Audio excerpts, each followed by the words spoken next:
Olá, sejam muito bem-vindos a mais um podcast Segredos de Justiça, onde o mundo jurídico vira resenha. Nossa convidada de hoje vive uma realidade um pouquinho diferente. Ela atua em casos criminais de repercussão nacional e internacional. É especialista em dosimetria da pena. Então, tem muito caso aqui para a gente conversar, com toda certeza. Seja muito bem-vinda, doutora Luísa Drummond. Muito obrigada, Carla. Estou muito feliz de estar aqui, muito grata. E vamos conversar um pouquinho, colocar esse papo em dia. E tem muito caso para contar para vocês e estou à disposição. Que bom, então vamos lá. Mas antes da gente começar a falar desses grandes casos aí, por que você escolheu o direito? Olha, na verdade, eu comecei a trabalhar com direito desde os 15 anos de idade. É mesmo? Então, se hoje eu tenho 30, eu já faço isso a metade da minha vida. E o que você fazia aos 15 anos? Eu vim de uma família de uma realidade muito difícil, eu sempre precisei trabalhar. Então, aos 15 anos, surgiu a oportunidade de trabalhar no escritório de advocacia. E eu estudava pela manhã e trabalhava à tarde, no período da tarde. Quando eu me formei, já no primeiro período, já migrei para estágio. Então, já comecei ali a fazer estágio nos 2 períodos. Então, eu já trabalho há um bom tempo no direito. Já acaba que o direito, ele me escolheu. Então, surgiu essa oportunidade de trabalhar no escritório aos 15 anos. Comecei a trabalhar e de lá para cá eu nunca saí do direito. E era escritório de que especialidade? Ou era generalista? Era generalista. Criminal também. Mas, na verdade, eu fui para o criminal mais para frente. Depois eu fiz estágio em várias áreas. Só no final que eu vim para a área criminal. No final da faculdade. Tanto que eu fiz meu AB em Direito Civil. Nem fiz em criminal. Olha! Mas voltando um pouquinho dessa época, antes do direito, inclusive... Teve casos, assim, do escritório que te marcaram muito para você olhar e falar assim, não, realmente é isso que eu quero? É o direito que eu quero? Olha, eu até estava conversando com a sua equipe antes da gente começar aqui o podcast, e eu trouxe para ele que antes do direito surgir na minha vida, eu queria ser jornalista. Você queria ser jornalista? Que eu adorava assistir jornal e eu queria ser apresentadora de jornal, justamente por trazer as notícias, e o direito está muito envolvido com isso, né? Sim. E aí, quando comecei a trabalhar com direito, ela já fez uma ponte ali daquilo que eu já gostaria de fazer, né? E aí, eu comecei a fazer estágio em várias das áreas do direito para descobrir qual área que eu queria. Aí, no final da faculdade, eu me vi fazendo estágio na área criminal, foi onde eu me apaixonei. Então, a minha história para ir para o direito foi desde os 15. Depois, finalizando a faculdade, eu já fiz essa ponte no direito penal. E nesse mesmo estágio que eu me vi na dosimetria da pena, que é a minha especialidade. Não foi já advogando. A minha história com cálculo de pena, ela já vem desde a fase de estágio. E aí, eu comecei a trabalhar em sala de audiência com um juiz lá de Aracruz, doutor Vinícius Doná. E aí, a gente fazia audiência e ele era muito dinâmico. E ele sempre dava sentença em audiência, o que a gente praticamente não vê, né? Na verdade, a audiência é una, né? Era para finalizar ali, mas muito disso não acontece na realidade. Mas com ele acontecia. Geralmente a gente fazia 4 instruções. Nossa! E eu era estagiária de audiência. Então a gente fazia 4 instruções e geralmente todas com sentença. E como era muito rápido, então ele finalizava a instrução, eu ficava ali já fazendo a minuta da sentença, eu precisava saber cálculo de pena. E ele saía nesses intervalos para atender advogado, né? Fazer outras coisas, assinar decisão. E eu ficava na sala de audiência fazendo a minuta ali, adiantando a minuta da sentença. E foi quando eu tive que aprender na marra a fazer cálculo de pena. E aí... Posso prosseguir, Carla? Porque eu falo igual a Marinata. falando, depois eu vou perguntar. Depois eu falo, vamos voltar aqui, peraí. Eu falo igual a Maritaca. Então, filha, eu vou conversando e vou contando. E aí, quando eu me formei, eu fui fazer um processo seletivo, logo que eu me formei, para assessoria de juiz. E aí, o que me colocou na vaga, frente a outros candidatos, foi o conhecimento em dosimetria, porque a gente precisava fazer sentença. E aí, os advogados, outros colegas de profissão, não sabiam fazer uma sentença até o final com cálculo de pena. E aí, eu passei e fui assessora de juiz mais nova do Estado do Espírito Santo. É mesmo? Sim. Que legal. E você ficou como assessora por quanto tempo? Eu fui assessora em Conceição da Barra por 4 anos. Depois eu fui assessora no estado da Bahia também por um tempo. E aí voltei comecei a advogar. Eu falo voltei porque como eu já trabalhava, eu falo que eu voltei. Mas aí comecei a advogar e fui já atuar nessa área também de reforma de dosimetria, que era uma área que eu via que os advogados realmente tinham muita dificuldade. Assim, seja o estágio ou como assessora, né, de juiz, teve alguma audiência que te marcou muito? Que você aprendeu muito ou que foi totalmente inusitada? Olha, teve dois casos que eu me recordo que me marcaram. Um que era ali de Jacupemba, que era um rapaz que tinha diversos processos por homicídio e era muito difícil, de fato, a gente conseguir. O Ministério Público tinha muita dificuldade de demonstrar as provas contra ele e ele tinha vários processos de homicídio. Eu lembro que o processo era físico ainda nessa época. A gente andava com um carrinho de supermercado. Sim. E eu lembro que os crimes eram por cor. E aí os processos eram amarelos de crime doloso contra a vida. Ele tinha um carrinho de supermercado de processo só dele. E aí era tudo amarelinho, que eu me recordo. E eram vários processos de homicídio. E o Ministério Público tinha muita dificuldade de demonstrar a autoria e materialidade dos crimes, né? E aí eu lembro de uma sobrinha que já não aguentava mais os crimes cometidos pelo tio, que ela foi para ser testemunha de vários desses crimes. Eu lembro que a gente ficou um dia inteiro para ouvir ela em todos esses processos. A gente ficou o dia inteiro com ela contando esses casos. Nossa. É o que eu me recordo, assim, dessa fase de estágio. Nossa! E aí você falou que eram 2 casos. Esse E aí tinha um outro caso que era muito complexo também, que era um caso de roubo em zona rural, que eu lembro que eu sou muito técnica e eu falo que eu sou muito fria. Acho que para trabalhar com direito penal, se a gente for muito da emoção, é muito difícil, né? E então eu sou muito técnica, muito objetiva. Eu não costumo me envolver com o caso do cliente, eu falo que eu não levo pro coração, né? Eu tô lá no escritório, lido com o caso, à noite eu nem lembro mais. Mesmo que seja uma situação bem difícil, né? Mas eu lembro que esse caso foi bem complicado, porque várias vítimas desse roubo de zona rural, pessoas muito idosas, crianças. Porque quando você é estagiário de audiência, você faz pregão ali e você vê aquele monte de gente esperando para aquela audiência, né? E aí eu me lembro daquelas vítimas, assim, e que chegou a me emocionar, assim, essa situação. Eu acho que é mais ou menos que eu lembro da fase de estágio.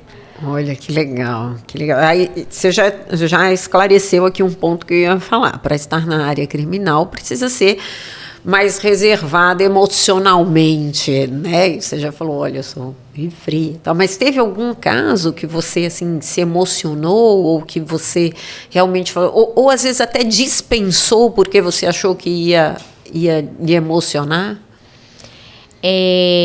Já na advocacia criminal, Isso. né? Então, teve... É aquilo que eu te falei, né? Eu sou muito técnica, muito objetiva. Sim. Mas teve um caso E aí eu falo que as minhas vitórias me deixam muito feliz. E os insucessos, digamos assim, eu fico extremamente decepcionada, né? Mas teve um caso de um cliente que me procurou para defesa em procedimento administrativo disciplinar. Estava preso há 1 ano, já cumprindo pena pelo crime de tráfico de drogas. O crime tinha sido cometido em São Paulo, mas ele era aqui do interior do estado. E ele estava cumprindo pena aqui no interior do estado. Ele se envolveu em algum problema na unidade prisional e nos contratou, na verdade, nos procurou para essa defesa em PAD. Como eu sou especialista em cálculo de pena, toda vez que eu pego um processo já transitado em julgado, já em fase de execução penal, né, que em tese já finalizou ali, não teria mais o que fazer, eu sempre volto para os processos de conhecimento, que são os processos que de fato formaram essa condenação, formaram essa pena que essa pessoa tem que cumprir, para analisar a dosimetria, para ver se não tinha nenhuma ilegalidade, nenhuma irregularidade, se não tinha de fato mais nada para fazer. O que eu falo, Carla? A fase de execução penal é uma fase extremamente sofrida. São benefícios muito sofridos. Então, a pessoa, para cumprir remissão, trabalha muito tempo para remir um dia. Indulto, é sempre os mesmos crimes, é 1 vez por ano. Esses crimes com violência ou grave ameaça, crimes hediondos, não abarcam o indulto. Então, a pessoa tem que cumprir muito tempo em regime fechado. E aí eu falo que o cálculo de pena é o milagre do reeducando que está em execução penal. Porque se a gente encontra uma ilegalidade, um erro, uma flagrante ilegalidade, mesmo no pós-trânsito em julgado, a gente consegue tentar reverter. Então, voltando para esse caso, eu voltei para esse caso para analisar o processo que ele havia sido condenado. Aí eu lembro que eu fiz contato com a advogada dele lá de São Paulo, porque o processo não era eletrônico, era físico. E eu pedi a gentileza para ela me mandar, me encaminhar, se ela tivesse a sentença, o acórdão, né? Falei, fulano, me apresentei. Falei, eu fui contratada por um PAD, o fulano já está em fase de execução penal, mas eu tenho por praxe, de fato, analisar a dosimetria do processo de conhecimento para ver se realmente não há nada o que ser feito, né? Porque não adianta nada eu ir lá e fazer a defesa no PAD se tem alguma coisa que vá realmente mudar ali o rumo da situação dele. E aí eu lembro que ela me falou o seguinte: doutora, não tem mais nada para fazer, tudo que dava para ser feito eu fiz, chegou até o recurso de apelação, o tribunal negou, não tem mais o que fazer, realmente não tem jeito. Mas eu insisti, falei, olha, eu sou especialista em dosimetria da pena, então eu sei que, imagino que não deva ter o que fazer, mas é de praxe nós fazer essa análise. E aí fui fazer essa análise. Quando eu analisei, ele tinha direito a uma causa de diminuição de pena que, se a gente conseguisse, né, tiraria a hediondez do crime. Então, do tráfico comum passaria a ser o tráfico privilegiado, que é um crime bem de menor gravidade do que o tráfico comum. E ele tinha direito, claro, a isso.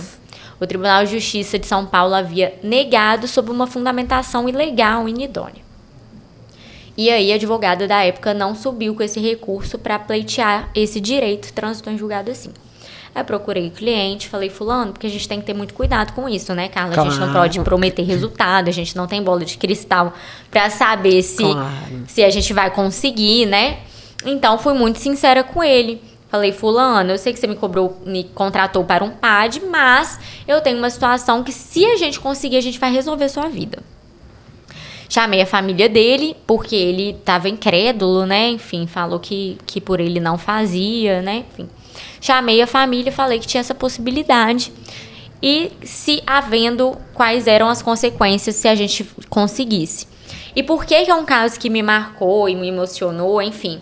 Porque foi o êxito mais rápido que eu já consegui em toda a minha advocacia.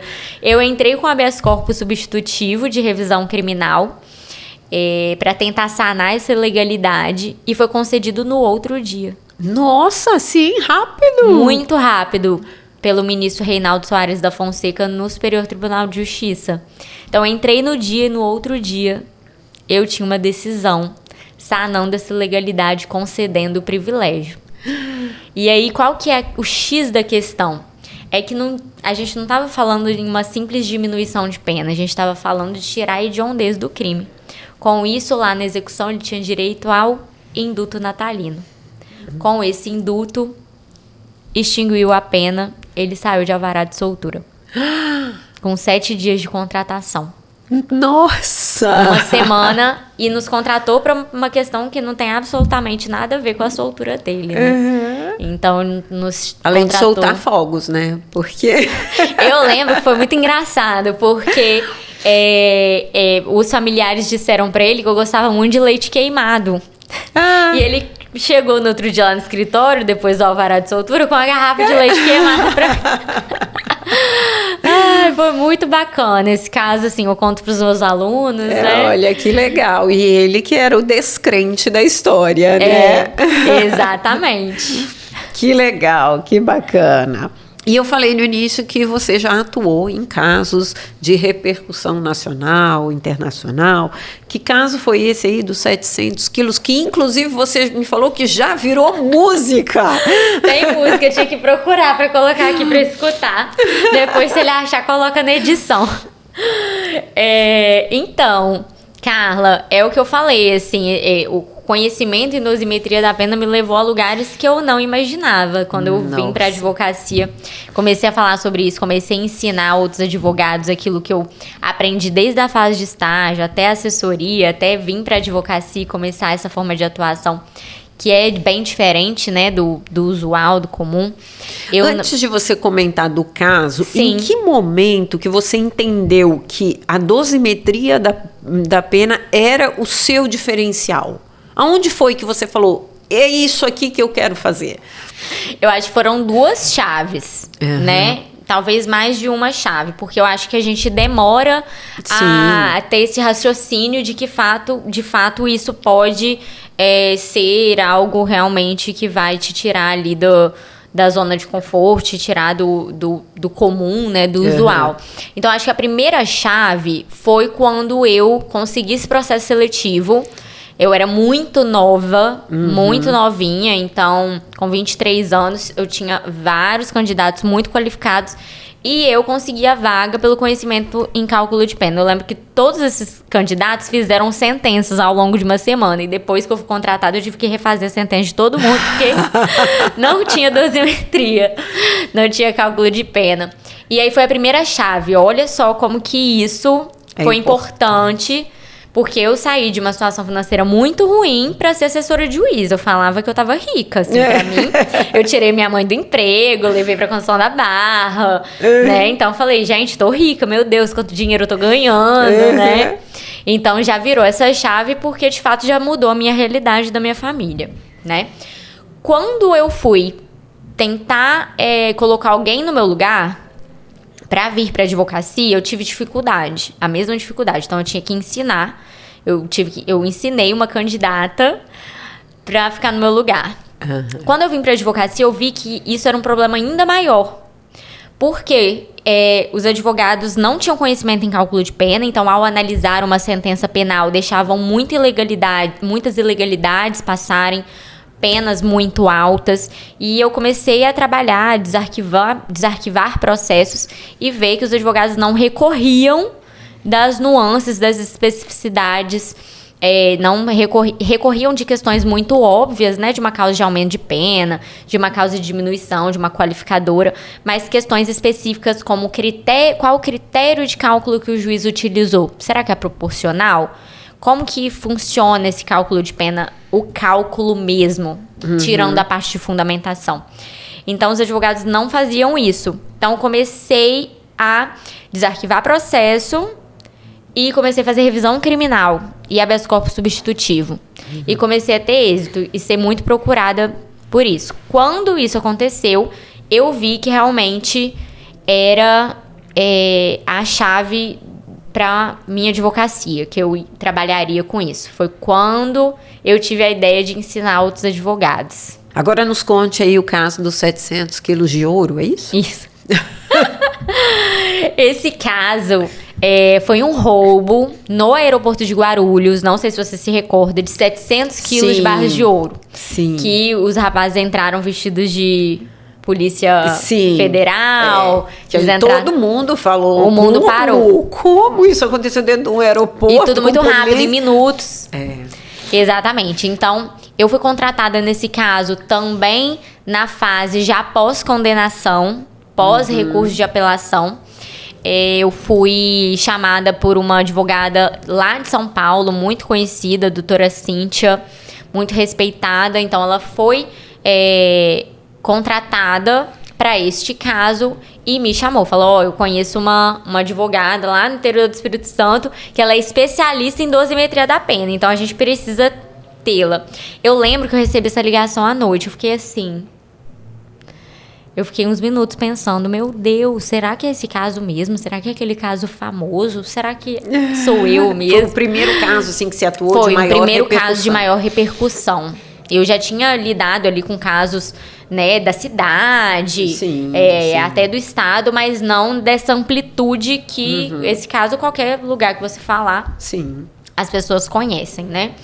Então, nós começamos a trabalhar nesse caso.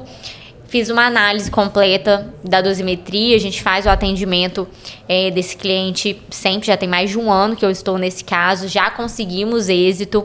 Então, primeiro o habeas corpus substitutivo desse caso eu fiz e conseguimos redução já da pena desse cliente, nesse caso de repercussão. Inclusive, olha só que engraçado. Quando eu desenvolvi, né, esse habeas corpus junto com essa colega, nós protocolamos e tem dois réus desse processo com nomes iguais. Nossa! E nem sei se podia falar isso aqui, mas enfim. E um desses réus é o cliente da Deolane Bezerra. E o ministro confundiu os nomes e diminuiu a pena desse outro cliente. Ô, gente, olha o bastidor, olha só, gente. contando, nem sei se podia contar isso, mas enfim, o processo é público. Se o processo é público, tá enfim, tudo certo. Diminuímos a pena do outro cliente, desta colega. Nossa! Diminuímos a pena desse cliente sem querer. E aí a gente teve que fazer um outro pedido, falar, ô ministro, na verdade nosso cliente é fulano. E aí a pena, aí manteve as duas penas, diminuiu as duas penas, aí depois o ministro veio e falou, eu já vou rever a dosimetria de todos os réus, porque já deu essa confusão. Réus? Eram 7, salvo engano. Eram bastante, né? É bastante gente. Não lembro exatamente quantos. Mas enfim, seu trabalho serviu para os demais também, serviu né? para os demais. Ô, gente, e é muito triste esse caso, assim, ao mesmo tempo, porque esse cliente está numa unidade prisional muito complicada, que não dá possibilidade de remir pena. Então, ele está preso em regime fechado já há muitos anos, sem possibilidade de remissão, sem possibilidade de trabalhar, de estudar. A gente não consegue progredir esse cliente de regime apesar da diminuição de pena. Então, há muito tempo já ele já tem direito de ir para o semiaberto, mas o juiz coloca como fundamento que, por ser integrante de organização criminosa, que ele não pode progredir. Só que na lei de execução penal esse fundamento ele não existe. Não. E esse cliente não faz parte de organização criminosa, nunca fez parte. Então, é uma situação de bastante ilegalidade, uma situação bastante complicada. Eu estive mês passado em Brasília e despachei pessoalmente com o ministro Sebastião Reis Júnior a respeito desse caso. Não sei, eu acredito que todos os réus desse processo ainda estão em regime fechado. Nossa. Mas esse nosso cliente é primário, tem curso superior,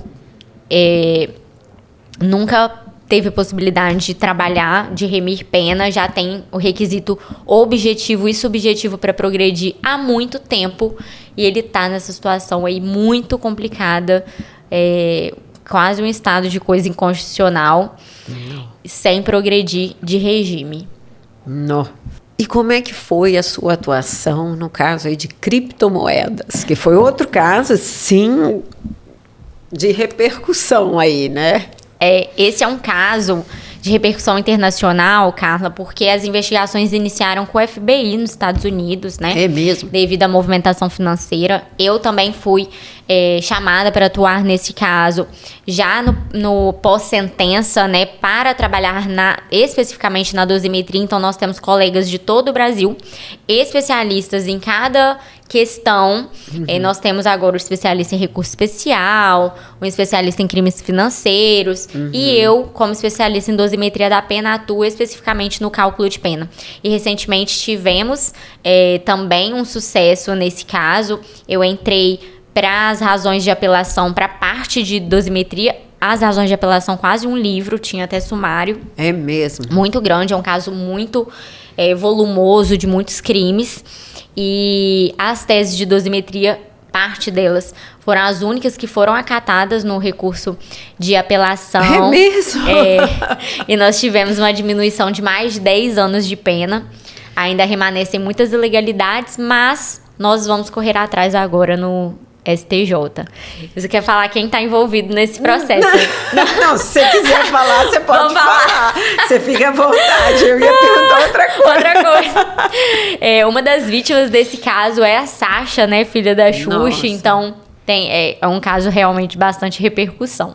Mas o que você ia perguntar? Eu ia perguntar que, na verdade, assim, o sucesso aí de ter sido no recurso de apelação, apenas a dosimetria, que foi ali considerado, vocês tiveram sucesso e tudo mais, mas ainda assim essa revisão já impacta uma série de outras dentro do próprio recurso, né? Sim, exatamente. Quando a gente fala em diminuição de pena, né, a gente está falando de diversas consequências. Sim. Então, seja na fase de execução penal, né, proporcionalmente, apesar de que nesse caso nós não temos réu preso, né, mas se houver, né, apesar de que a gente acredita realmente numa absolvição desse réu específico que é o meu cliente, que é inocente nesse caso, então, havendo ali início de cumprimento de pena, nós temos uma progressão de regime proporcional, né? Por exemplo, tirando uma qualificadora, a gente também tem um outro preceito secundário. Então, quando a gente fala em reforma de dosimetria, a gente tem diversas consequências, né? Reforma de pena de multa, não só uma diminuição da pena pura, digamos assim. Entendi. Quando um cliente te procura, ou melhor, assim, no caso criminal, quem procura mais, o cliente ou a família? Então, os dois, tá? Hoje eu faço parceria em todo o país, então eu tenho muitos advogados criminalistas que me procuram para parceria, então atuo em parceria em todo o país, já que eu ensino dosimetria, ensino essa forma de atuação para outros colegas. Eu tenho uma forma de captação muito grande através de outros colegas. Tem colegas que eu nem tenho contato com o cliente, né? O cliente realmente é desse colega. Entendi. Chega até mim, a gente atua em parceria. Quem trouxe é ele. A família, geralmente, quando a está custodiada, né? Ou a própria família, né, preocupada se for um caso de réu solto, me procura também. E na unidade prisional, principalmente aqui no estado, eu trabalho com fila de espera. Então, eles já conhecem o meu trabalho lá dentro com reforma. Entendi. Eles me conhecem por quebrar a pena. Não sei exatamente. Faz tempo que eu não faço atendimento na unidade prisional, Carla. Hoje eu tenho uma equipe que faz isso. Já tem um tempo que eu não faço atendimento na unidade, mas a gente trabalha. Mas eles falam assim, a advogada que quebra a pena, elas conseguem quebrar a pena mesmo quando não cabe mais recurso, né? Digamos assim. E aí hoje eu trabalho com fila de espera, então eu tenho uma fila de espera e a gente vai atendendo esses clientes para revisão criminal, para habeas corpus substitutivo.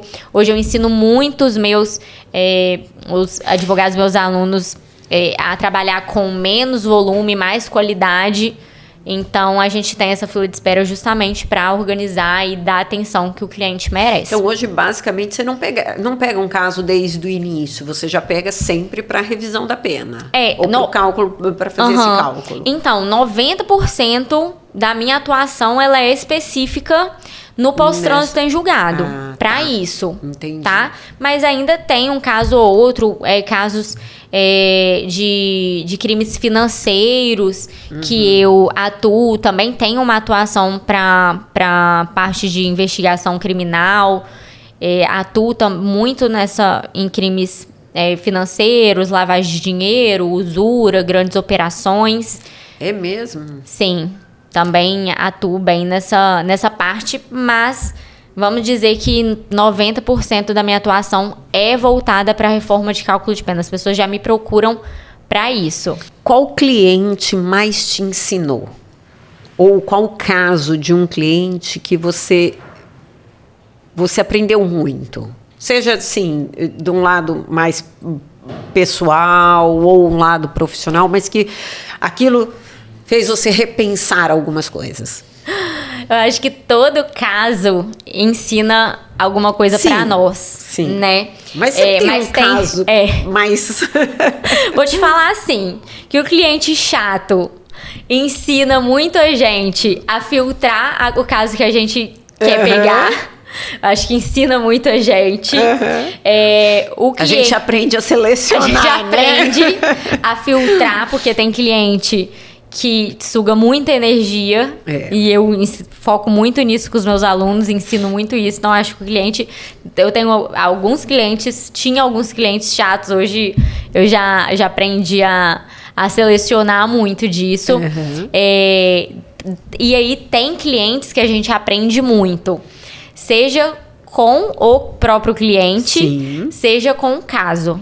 Né? Eu tive um caso recentemente muito difícil e desafiador até da sua cidade lá de Linhares. Era um caso de grande operação, onde várias das vítimas são indígenas, são 3 tribos indígenas, e é uma grande operação de usura, de crimes financeiros, organização criminosa, e é um caso que me ensinou muito tecnicamente devido à ilegalidade das provas digitais. Então, o Ministério Público Federal produziu uma prova sem hash, sem cadeia de custódia. Tinha provas que nem cadeia de custódia tinha. Tinha um áudio em específico que deixou um desses clientes preso, que era um pai falando que esse filho seria o braço direito dele, e essa pessoa ficou presa por conta desse áudio. Quando a gente foi contratar a equipe, né, de peritos, de perícia técnica para análise dessas provas, a gente nem localizou esse áudio.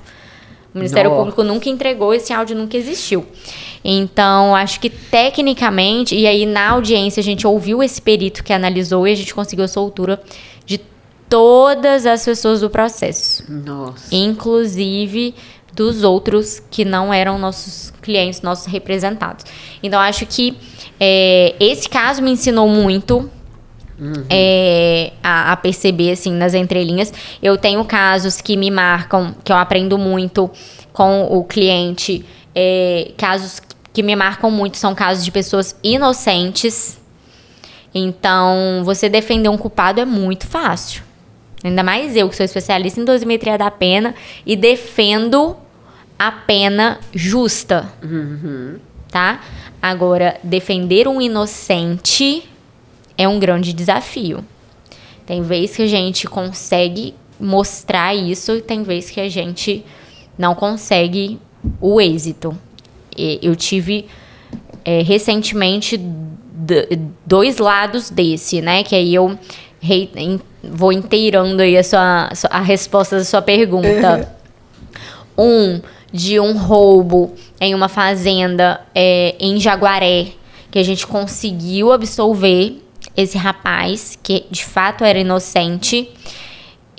Uma das vítimas, das testemunhas, falam que esse rapaz era ali da comunidade, que ele não era um dos assaltantes, que as pessoas que estavam assaltando eram pessoas de fora, e mesmo assim o Ministério Público bateu muito e quis a prisão a qualquer custo, e a gente ao final conseguiu demonstrar, conseguimos a absolvição, inclusive saiu também na Mais Justiça Criminal, saíram em alguns canais esse caso, mas eu tive de um rapaz que estava brincando com a filha no parquinho e a polícia prendeu por uma droga que estava a um quarteirão desse parquinho.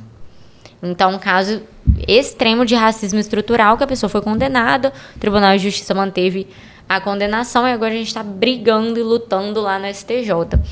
E eu atuo muito em tribunais superiores, né, Carla? A minha atuação, ela não é muito voltada à primeira instância, é mais voltada nos tribunais superiores. E eu falo muito isso, como que é difícil a pessoa ter que passar pela primeira instância, pelo Tribunal de Justiça, para a gente chegar no STJ para conseguir um direito que é claro.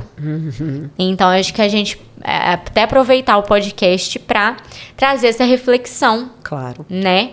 Porque se a gente está falando, por exemplo, de um direito a uma causa de diminuição de pena X, que já é um entendimento sumulado, que já tem um tema repetitivo, que lá em cima já afirmou que aqui embaixo precisa seguir dessa forma. E aí o juiz aqui não segue, a gente entra com recurso, o tribunal não segue, então parece que tampa os olhos, tem uma máscara. Então a advocacia criminal ela é muito sofrida. Pra gente chegar no STJ, para o STJ falar, gente, mas você tá me pedindo o óbvio, por que o óbvio não foi feito lá atrás? Então, a gente sofre muito na advocacia criminal nesse sentido. E são casos como esse que você sente o peso da responsabilidade do processo? Exatamente. E aí você tocou num ponto muito importante, específico, que é uma outra reflexão, que é o seguinte: cada processo tem um rosto. Claro. Então, por mais que eu seja muito técnico objetivo, a gente tem que pensar que a gente está com uma vida na nossa mão. E muitos advogados ainda não dão valor ao cálculo de pena, não buscam conhecimento, desconhecem a sistemática e deixam o cliente cumprindo pena mais tempo por conta da irresponsabilidade. E isso é uma questão extremamente importante. E eu lancei o curso, comecei a falar de dosimetria para isso, não para ganhar dinheiro e para eu fechar mais contratos de revisão criminal, porque o meu Instagram, se você ver, não tem conteúdo para público final.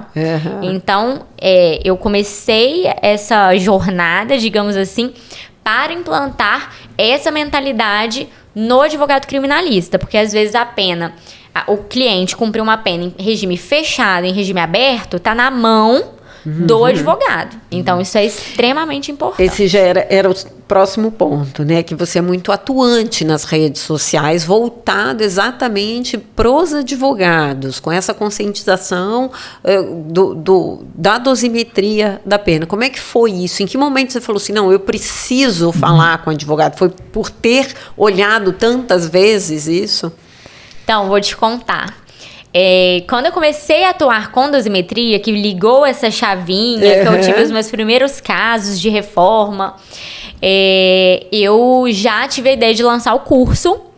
Foi bem em seguida, assim, que eu comecei a sistematizar, escrever, comecei a dar para presencial, para 4 advogados, depois eu fui aí cheguei a dar aqui em Vitória também presencial, aí eu fui pro online ao vivo, depois eu gravei, né, e foi essa escadinha. Mas o conteúdo nas redes sociais, produção de conteúdo, teve uma palestrante que foi lá em São Mateus, na OAB, que foi a Gabizinha. Você lembra? Lembro. Junto com a Tainá Coutinho. E a Gabizinha foi fazer uma palestra sobre produzir conteúdo no Instagram para advogados. Mais ou menos isso. E eu lembro que eu saí de lá produzindo conteúdo jurídico. Falei, gente, como assim que eu não tinha pensado que eu tenho que produzir conteúdo? E isso mudou muito a minha advocacia. Então, melhorou muito o meu posicionamento, me trouxe muita autoridade. E aí, eu comecei a entender isso, porque a gente começa daquele jeito, né? Eu vou fazer um vídeo aqui. Enfim, a gente, sem muito entender aquilo que a gente tá fazendo, a gente começa a dar o primeiro passo. Depois a gente vai estudar e entender. Hoje eu sou especialista em marketing jurídico, fiz pós-graduação. Olha, que legal! Então eu fui estudar e entender, de fato, como que as coisas funcionavam. E eu entendi que nas redes sociais a gente precisa falar para alguém específico, que a gente precisa ter objetivo. Se a gente fala para todo mundo, a gente não fala para ninguém. E aí eu fui entender que, na verdade, o meu posicionamento ali não seria para prospectar cliente final.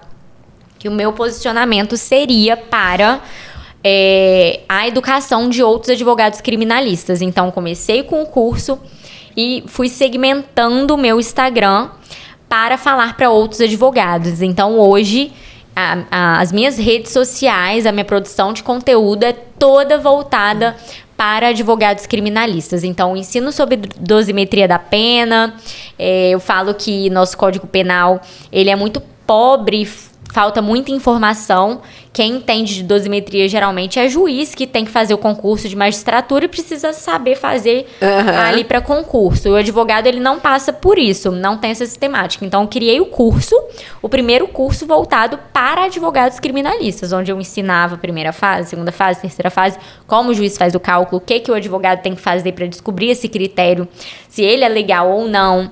Inclusive, já entrando nos ganchos dos casos, eu já contei tanto caso aqui. Não, mas pode contar. Vou contar mais um caso.